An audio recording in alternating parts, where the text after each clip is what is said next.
দেখো আমাদের সাউন্ড সিস্টেমের ভিতর কিছু প্রবলেম হয়ে থাকে যেগুলো আমরা বুঝতে পারি না বাট কেন হয়। যেরকম আপনি এটা বুঝতে পারেন যে আপনি অনেকগুলো সেটআপ ইউজ করছেন, সেটআপের আওয়াজটা ঠিক এরকম হয়। কখনো কানে লাগে, কখনো কানে আসে না বা কখনো বেসের ভাবটা বেশি হয়ে যায়। অ্যাকচুয়ালি এটার কারণটা কি? অ্যাকচুয়ালি এটার কারণ হচ্ছে সঠিক গেইন স্টেজিং।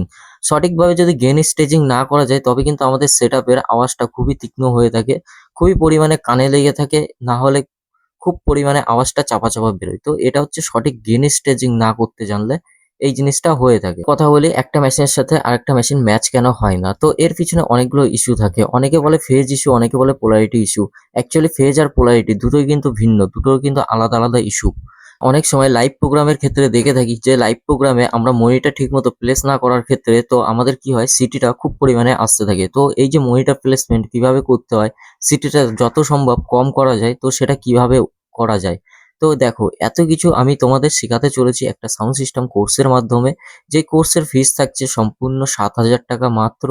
তো এই কোর্সের যারা একদম বেসিক, যারা একদম নিউ, যারা ভাবছো মানে একটু ভালো টাইপের প্রোগ্রাম করতে চাও, তাদের কাছে দেখো নলেজ তো আছে, কান তো আছে, কিন্তু আজকালকার দিনে দাঁড়িয়ে কিছু অ্যাডভান্স জিনিস বেরিয়ে গেছে।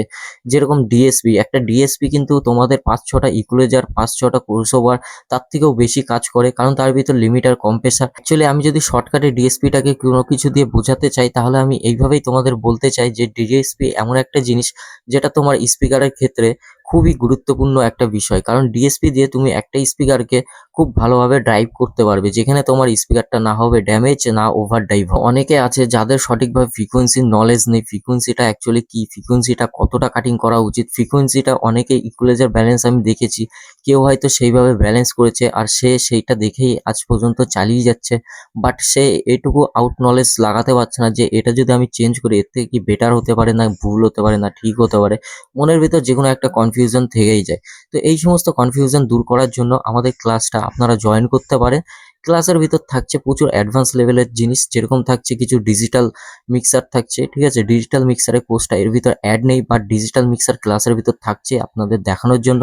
কারণ ডিজিটাল মিক্সারের থ্রুতে আপনারা কম্প্রেসারের কাজ কি, গেটের কাজ কি, অ্যাকচুয়ালি লিমিটার কিভাবে কাজ করে, তারপরে বেস ট্যাবেল, এবং কি আমরা যে গ্রাফিক ইকুয়ালাইজারগুলো ইউজ করে থাকি সেই গ্রাফিক ইকুয়ালাইজারগুলো কিভাবে কাজ করে, আমরা কিভাবে ফ্রিকোয়েন্সি কাট করব, ফ্রিকোয়েন্সি কাটার সঠিক পদ্ধতিটা কি, ফ্রিকোয়েন্সি কত ডিবি অবধি মাইনাস করা যায়, ফ্রিকোয়েন্সি কিরকমভাবে কাটিং করলে আমাদের সাউন্ডের কোয়ালিটি নষ্ট হয় না, এই সমস্ত কিছু ক্লাসের ভিতর থাকছে। সবচেয়ে গুরুত্বপূর্ণ বিষয় যেটা হচ্ছে তুমি একটা তো ভালো অপারেটর, ভালো একটা মিক্সিং ইঞ্জিনিয়ার, মানে তুমি মিক্স করতে পারো ভালো, মিউজিক ভালো সাজাতে পারো। কিন্তু তুমি যদি মিউজিক ভালো সাজাতে পারো, যদি তোমার পিএ সিস্টেমটা টিউন না থাকে ঠিক করে, তাহলে তুমি কোথায় মিউজিকটা সাজাবে ভালো করে? তো দেখো পিএ টিউনিং স্মার্ট সফটওয়্যার ছাড়া কিছু টিপস আমি তোমাদেরকে শেয়ার করব ক্লাসের ভিতর, যেগুলো তোমরা ফলো করলে তোমরা ইজিলি ভাবে পিএ টিউনটা সঠিকভাবে করতে পারবে। হ্যাঁ আমি জানি এটা একদম 100% সঠিক আসবে না আরটিএ বা স্মার্ট ছাড়া, বাট তুমি যেটুকু করে নিতে পারবে সেটুকু তোমার জন্য যথেষ্ট। এমন অনেকে আছে যারা মাইক্রোফোন সম্বন্ধে বোঝে না, মানে মাইক্রোফোন সম্বন্ধে বোঝে না বলতে কোন মাইক্রোফোনটা কি কাজের জন্য ব্যবহার করা উচিত, কোন মাইক্রোফোন কোথায় কোন হিসাব করে ইউজ করা উচিত, সেগুলো অনেকেরই জানা নেই। অনেকে ভাবছে যে বেসিক কোর্স করার প্রয়োজন কি? তো আমি বলে দিই, অনেকে আছে এখনো যারা অ্যানালগ ইউজ করছে, তারা ভাবছে আমি তো অ্যানালগ ভালোই চালাচ্ছি, ডাইরেক্টলি ডিজিটালে সুইচ হয়ে যাব। তো আমি তাদেরকে একটা কথাই বলবো যে এরকমটা আপনি করতে পারেন, অবশ্যই ট্রাই করতে পারেন, ট্রাই করার জন্য কোনো রকম না নেই। বাট আপনি একটা জিনিস নোটিস করবেন, যেটা আপনি অ্যানালগে যেই ফ্রিকোয়েন্সিটা কাট করলে যেই কাজটা হচ্ছিল সেটা কিন্তু ডিজিটালে গিয়ে সম্পূর্ণ ভিন্নভাবে কাজ করবে। ডিজিটাল মিক্সার প্রত্যেকটাই হয় আলাদা। ডিজিটাল মিক্সারের প্রত্যেকটা মিক্সারের ফিউচার আলাদা। আগে তোমাদের এটা জানতে হবে মিক্সারের ভিতর কোথায় কি থাকে। ডিজিটাল মিক্সার চালাতে গেলে তোমার অনেকটাই অ্যাডভান্স লেভেলের জিনিস শিখতে হবে। কারণ ডিজিটাল মিক্সার কিন্তু খুবই একটা অ্যাডভান্স লেভেলের মিক্সার। মিক্সার শুধু ওটা যেমন তেমন, তার ভিতর মিক্সারের সাথে আরও এক্সট্রাভাবে আমরা যে কত কিছু ইউজ করতে পারবো সেগুলোর বিষয়ে না জানা পর্যন্ত আপনি একটা সঠিকভাবে একটা ডিজিটাল মিক্সারকে অপারেটই করতে পারবেন না। না হলে আপনি শুধু এমনটাই অপারেট করবেন যেরকম আপনি অ্যানালগে ইউজ করছিলেন, ঠিক সেইভাবেই ডিজিটালটাকেও আপনাকে ইউজ করতে হবে। তো ডিজিটাল মিক্সারের ভিতর প্লাগইন আছে, ওয়েব প্লাগইনগুলো ইউজ করতে পারেন আপনারা। ওয়েব প্লাগইন ইউজ করে আপনারা পুরো একদম স্টুডিওতে যেই লেভেলের সাউন্ড থাকে, মানে একটি স্টুডিওতে যখন সং রেকর্ডিং হয় যেই টাইপের সাউন্ডটার প্রয়োজন হয় সেই টাইপের সাউন্ডটা তুমি তোমার লাইভ শো থেকেও বের করতে পারবে।